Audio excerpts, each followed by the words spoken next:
this is some of what goes into the role of piano technician, and really what I just want to demonstrate here is a little bit of the complexity. So, in no particular order of importance. Here I've grouped the tools that that are unique to 3 of the major brands in the world, which we happen to represent.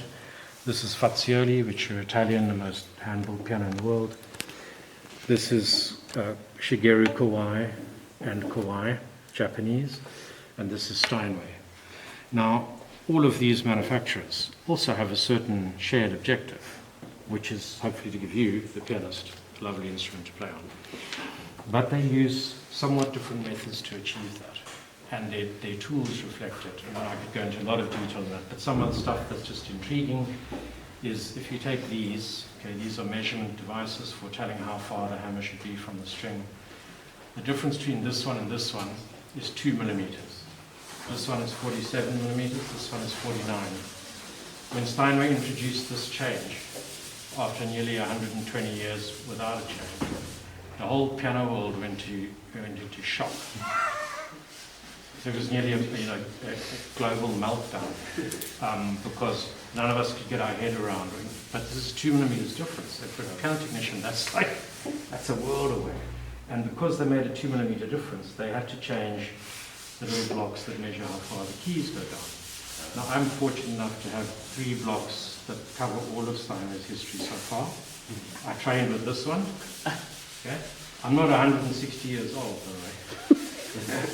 But I trained with this one, which is the original, that would go back all the way to the 1890s. Then, big revolution, they introduced this one to go with this. It's like, oh, don't do that to us. Then they got feedback from the pianist, which was not actually that positive. Like, we don't like the difference in touch. Now, I want you to feel this. I'll put them the right way around. So if you come and just feel this, but just run your fingers across there and have a look. This isn't even 2 millimeters, by the way, this is less. This was enough to change the response from pianists globally back to Stein and say, guys, we don't like it. I don't have this on record, by the way, but I sort of do now. Yeah, you do now. Ian said so, right. I have had very advanced training at Steinway, so I know a bit about it. So then they came with this one, which fits here. Okay. Now, if you put this one next to that one, feel this difference. Virtually, incredibly small. That is, it's more like 170 years of development to go from that to that. For one manufacturer. There you go. So these, mainly this is really to give you some idea of the complexity of the care that the manufacturer, the designer is taking, and that as technicians we're hopefully taking as well. These papers relate to making the keys go down by this much, whatever this block is. Now this stuff, it's cardboard, but you can see it's slightly shiny. It's actually sealed. These are free, you can all have one. To stop them absorbing or losing moisture. Now can you try to imagine how much this is going to swell or shrink because it's raining. I mean, really. But they go to that much trouble. And they cost a lot more than the ones that are not sealed.